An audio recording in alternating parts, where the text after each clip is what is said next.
Okay, welcome everybody to the Slim Nation AM in the PM.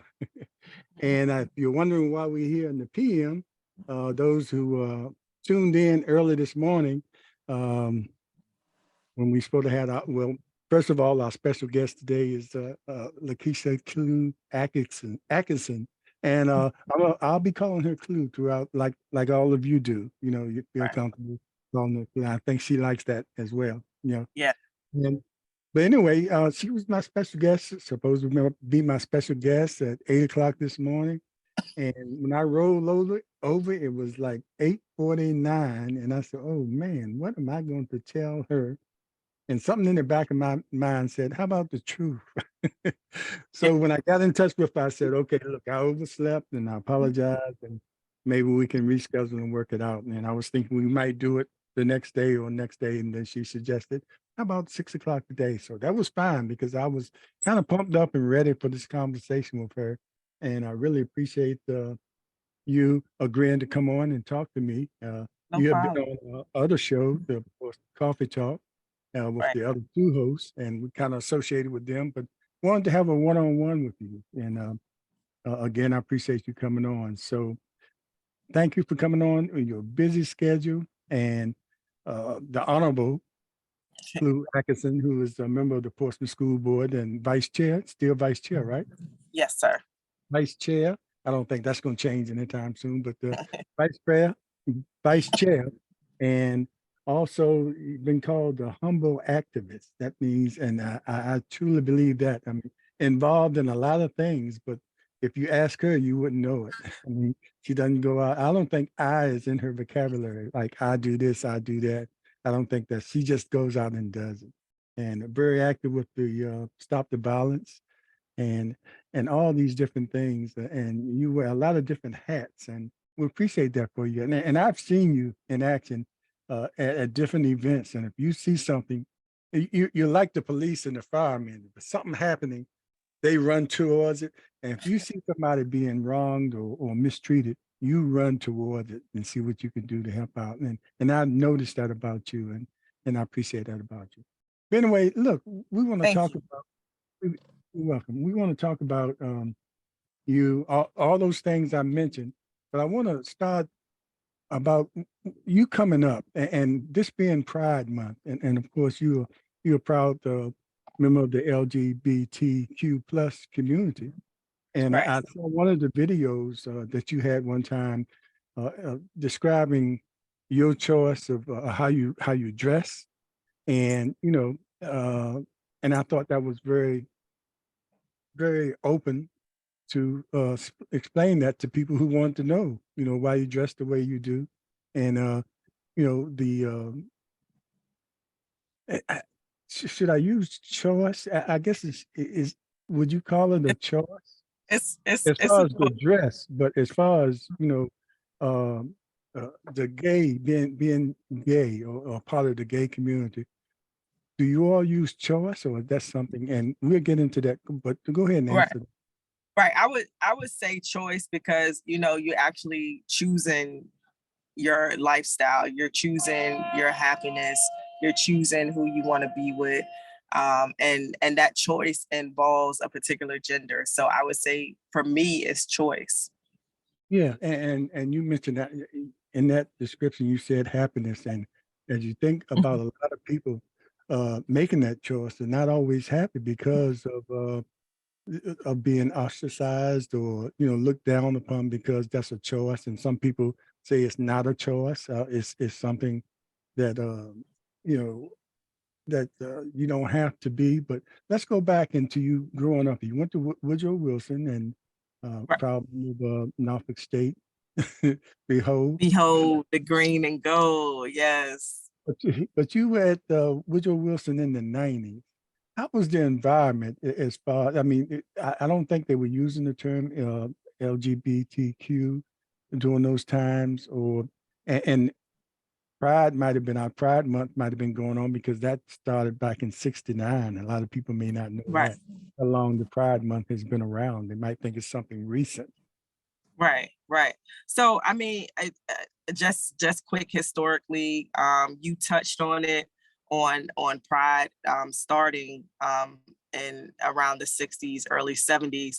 And Pride right now is a celebration, but Pride started as a riot. Back in those times, a lot of the gay clubs were raided, particularly in New York, by police.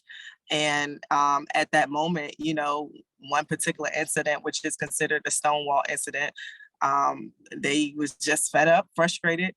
They decided to take action and riot. And what a lot of people don't know, and what you probably don't see, is a lot of the pride, a lot of the advocacy was from Black and brown individuals. So pride is the factor of a Black, one of the activists was a Black transgender woman by the name of Marsha Johnson. And we don't hear that, we don't see that, because when you see pride, you don't see as many Blacks involved. So I always like to, touch on the history that, if it wasn't for the Black and brown community, there will be no pride. And just to answer your question about, going to school in the 90s and growing up in Wilson, going to Wilson. Wilson was a very diverse school. So I mean, you're easily accepted in Wilson because, we had all cultures. The only other thing I would say is, we didn't have all the alphabets. We had some ignorant folks in there, but that didn't bother us too much. I mean, back in the 90s, you heard like what we consider derogatory terms right now, which is dyke and bulldagger. And it was just this one guy, just like always like ran past me and my group of friends. And at the time, wrestling was popular at the time, and he used to always say DWO, like Dyke World Order. But I mean, we just always been unbothered. So like that's what we heard in the 90s. Dyke, butch, bulldagger, like that was our culture back then. And I want to dive deeper back into before Wilson, growing up in your community, and how you were accepted there, or when did you really let people know of your choice, or could people just see it? Because you remember kids growing up. I remember being in elementary school, and some guys that had little feminine ways, and Right, we kind of do, and a lot of them stayed true to into the adulthood, and right, but girls, they would just say, okay, they're tomboys, you know, right, right, and right, because right, I always tell the story about in my neighborhood when we would play baseball. This girl down the street would get picked before me every time because she was a better player, and but but you heard that the tomboy thing, but they didn't associate it with at least when I was growing up as anything, any different choice was coming. right, This girl just right, was good at sports, and she liked sports and everything, and you didn't think about it, as opposed to some of the guys that were right. actually obviously showing signs of being gay early on. Right, right. And you're right about that, because back then, being a tomboy didn't define your sexuality. A lot of the 90s hip hop music, the rap artists in the 90s, the female artists, they wore baggy clothes and they wore men's clothing and they were tomboys. So that didn't define their sexuality. And to be honest, majority of, I would say, us back then, we weren't too much of tomboys. We was in the mix of dressing like boys and still wearing girl clothes, still, wearing women's accessories. So when I finally, came out, it wasn't something that was a tough decision, because I knew what I wanted. I have been in relationships with males, so I was confident in my choice. I was more so worried about, what my mom would think. My mom was born in the 50s. We're not sacrilegious, but um, the Black culture has been known to be very homophobic. So, my outing and my relationship with my mom initially, it wasn't a good coming out story, for me. Um, it was some turmoil with me and my mom. I was kicked out, and I had stayed with my dad for a while.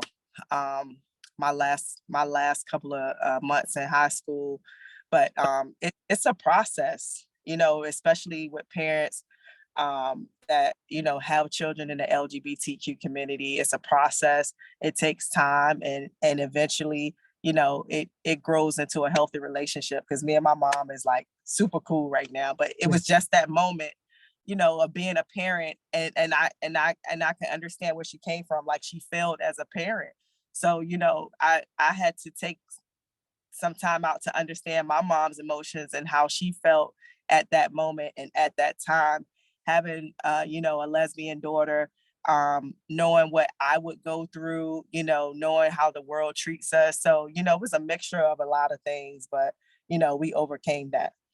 Yeah, it's just like our parents worrying about us as a young black kids coming up, knowing what we probably would face out there, just by being black, just by being ourselves. And a lot of parents that had gay children, they were mostly concerned about that Right. person, that child, what they might face out there, Right. as opposed to feeling like they failed as a parent, and some of them did. But and you mentioned that, and you were very strong-willed early on, which is why you was so successful, even though you had that hiccup with your mom, and Right. everything is fine now. But it was a lot of people in your same position that weren't as strong as you, and they went along, they played along to get along because they knew that was the way they were expected to be.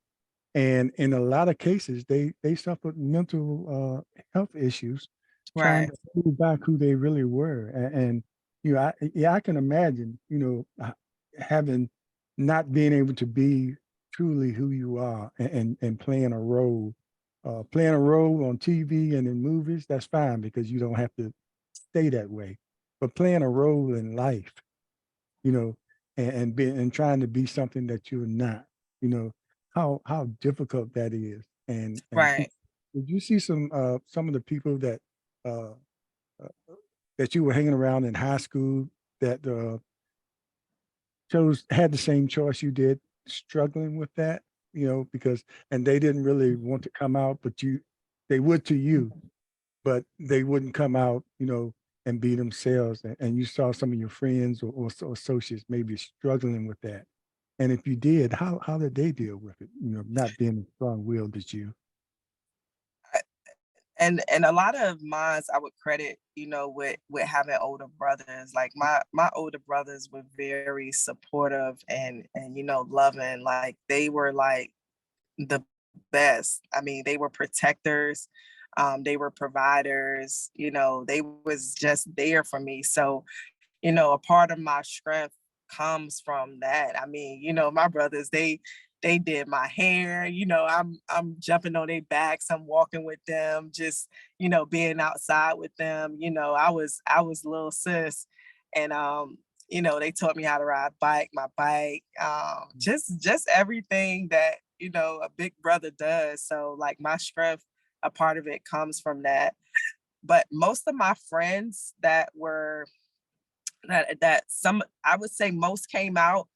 I did have some that chose the traditional way to, make their parents happy.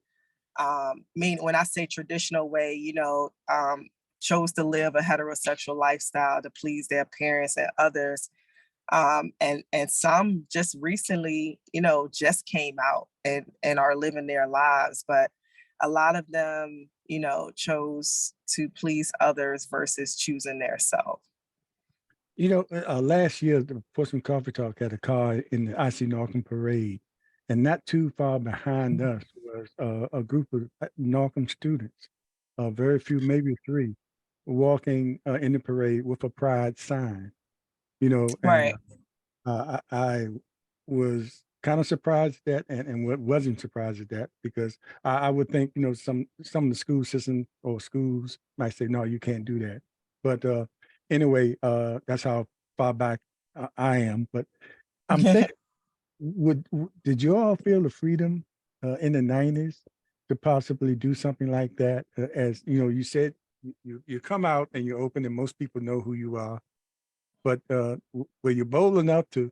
Well, even if you were bold enough, the school might not have let you do it. But if Right. they did, you think y'all would have been bold enough in the 90s to be in an actual parade with a pride sign displaying, who you really were, and uh, giving acknowledgement to pride? Not in the 90s. And some of those kids, like I have conversations with a lot of their parents reach out to me.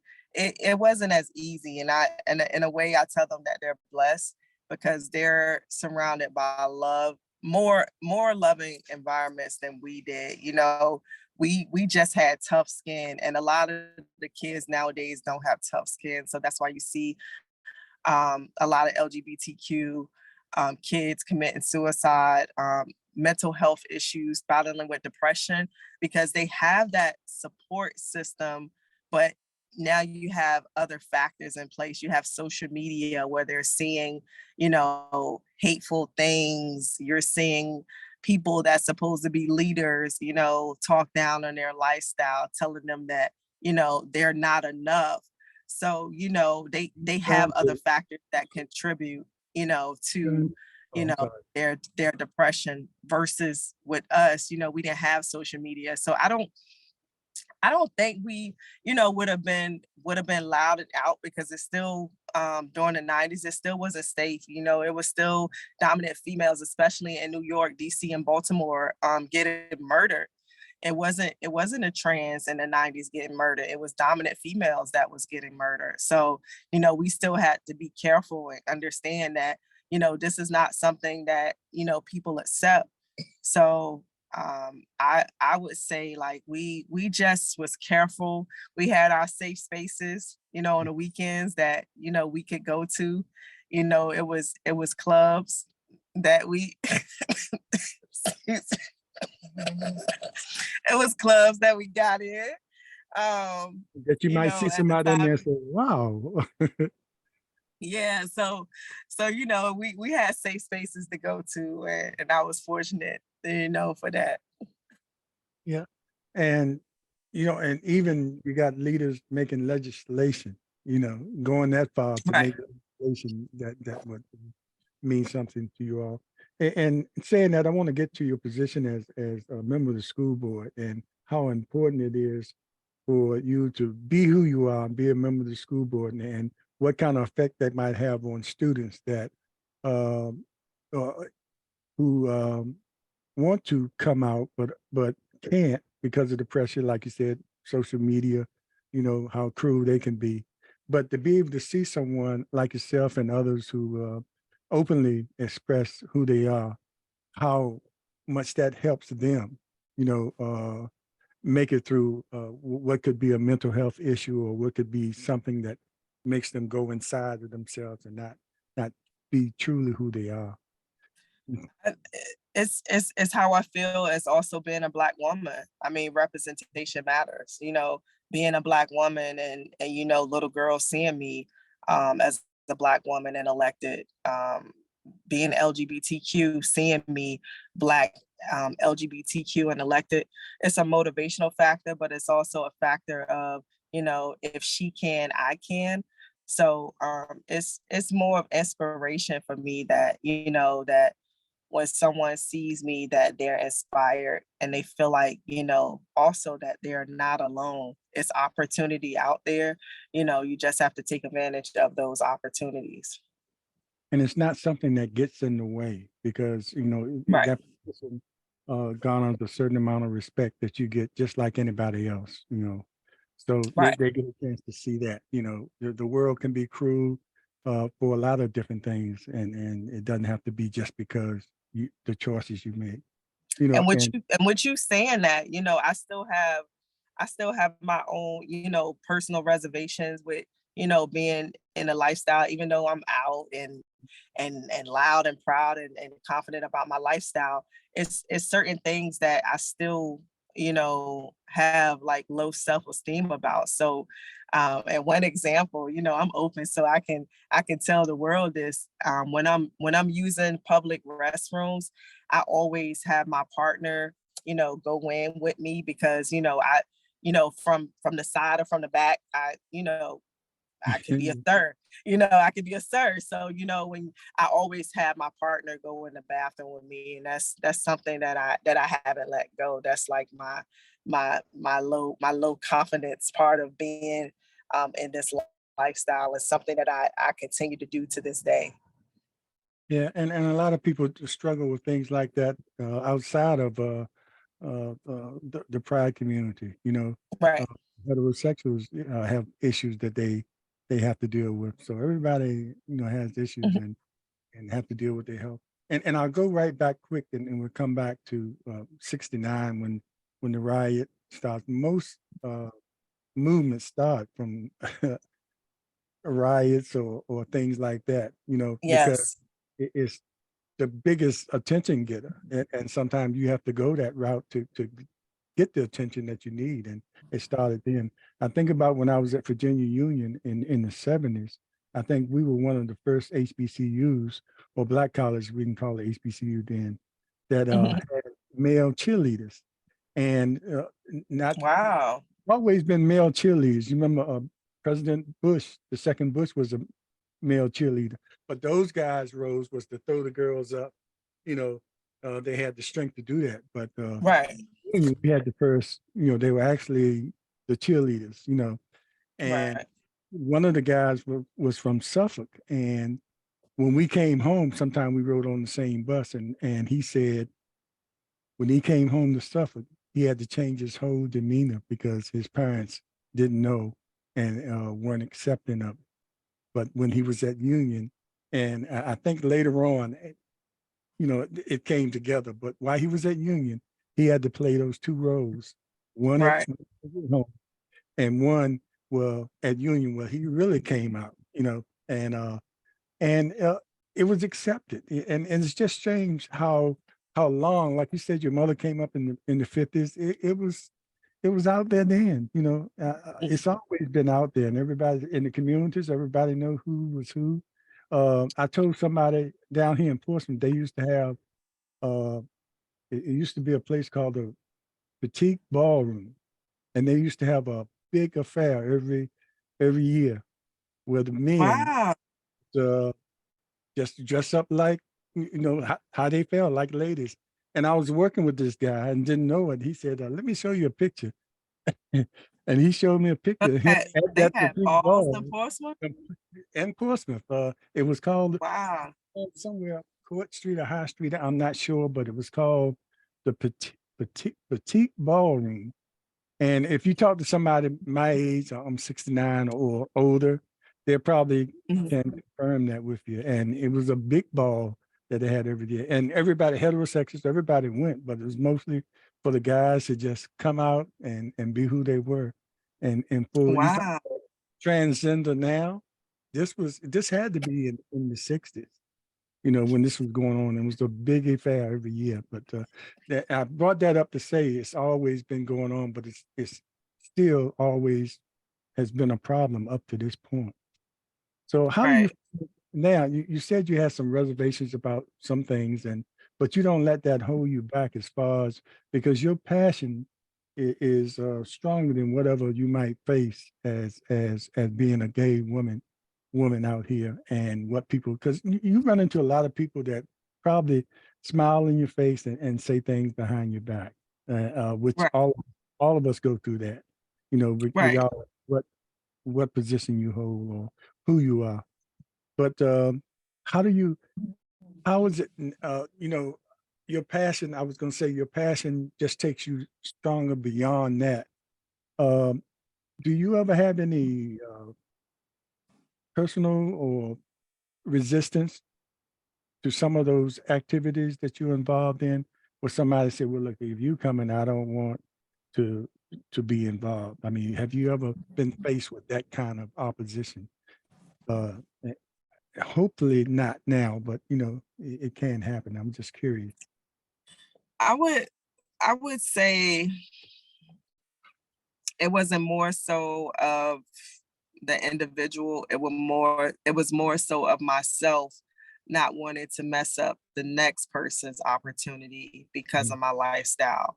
So it was more of me pulling myself out of situations.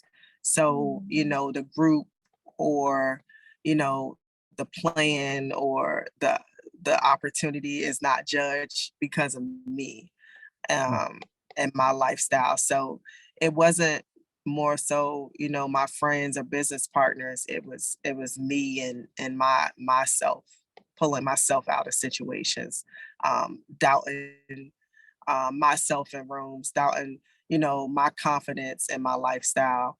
So that's what situations that I have, put myself in or pulled myself out of in the past. So there's a self choice there, and sometimes you might have been completely wrong about doing that, and sometimes you might have been completely right to do Right. that. And sometimes some situations you say, well, why take the chance? Let's take this safe route. But Right. hopefully that would never be an issue going forward. So where does Clue go from here? Are all the things that you're doing for different people, and I'm sure a lot of the things you choose to be involved with because like I said, it is your passion. And do you have people that come to you say, Clue, with your recognition and your positions, we need you to be a part of this. Do you run into that a lot, or do you have to sit back and say, what do I want to really be involved in? Because I know it has to be a passion for you, or you won't be involved. Right, right. I mean, lately I've been hit with a lot of opportunities. I know before in the past, I was like a yeser. I would try to do everything, but then, my body, I can't. I had to allow myself time to rest. But I really was saying After all yes to done, over. everything. And so like now I know how I learned how to say no. Mhm. But it's not a lot of no's, but I have had to turn down some opportunities. I've been presented with opportunities to be on different boards. It's speaking engagements that I had to turn down because this year, to be honest, I made it about, I made it personal. I made it about myself. I made it about my own growth. I grew a lot of people, I grew a lot of organizations, and I need to put that same energy in myself. So that's where I am right now, growing myself like I did with others. Yeah, and I like the fact that you said you call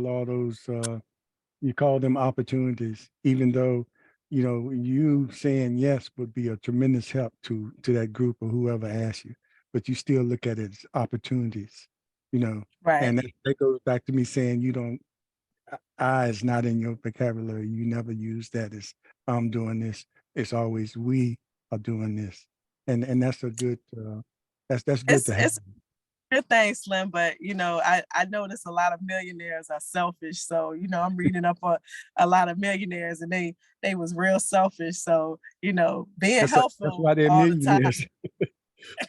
Right. Being helpful and thinking about others don't always, you know, lead you to riches. But no, it's just weird that, a lot of millionaires are like really like selfish people. And Yeah, the ones that are very helpful are just, yeah, kind of stuck. in one spot, but Right. and that's true. That's why you have to choose your passions, and in some Right. situations, like you said, think about yourself and where I want to go with this because it's some things I want for myself in life, and Right. sometimes yeah, you have to I can't I don't want to use that. I was gonna say nice nasty, but you have to you That's the know right word. Nice, nasty. you That's know right. it's like an oxymoron putting those two words together, but you can be that way, and a lot of times it serves you well to have to be that way. Some people might not like it, but you can do more as a millionaire than you can not being one, right? Right. Facts. Facts. But look, I don't want to hold you too long. Using the Slim Nation to go about a half an hour, and I want to thank you again for coming on and talking to us about this. And I hope someone sees this and it might help. And it's not always the the young people that you're helping. Sometimes adults that have been struggling with certain things for years, and Right.